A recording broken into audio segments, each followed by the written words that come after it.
Self-awareness is not that easy, but there was a fantastic man called Alfred Ellis who created REBT, Rational Emotive Behavioral Therapy, which is the precursor to cognitive behavioral therapy. And he had a fantastic acronym, as you know, I love those, the ABCs.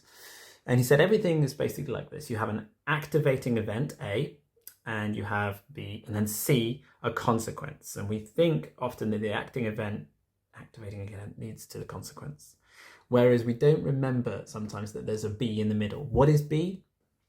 B is your beliefs. It's your brain having all these beliefs that are not necessarily true. In fact, if you take the word belief, in the middle of the word belief is L-I-E, lie. Every belief has a kernel of lie within the middle of it.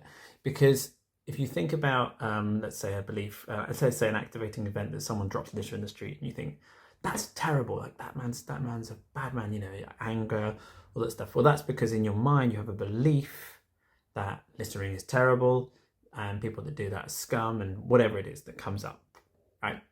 All of that has a kernel of a lie. Why did that person do that? What was going on there? When we start to cultivate curiosity and compassion, and then we start to cultivate like taking responsibility, now we start to see we don't have to hate that person.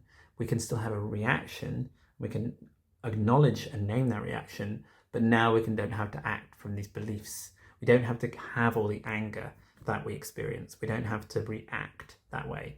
We can actually act in ways that create the very things that we want to create, which is people taking more responsibility. We might have a conversation with that person, but instead of from rage, it comes from love and compassion. And so then we're aware of the ABCs. We're aware that there always is our beliefs at the core of our reaction. Then we have a hope of actually changing our reaction.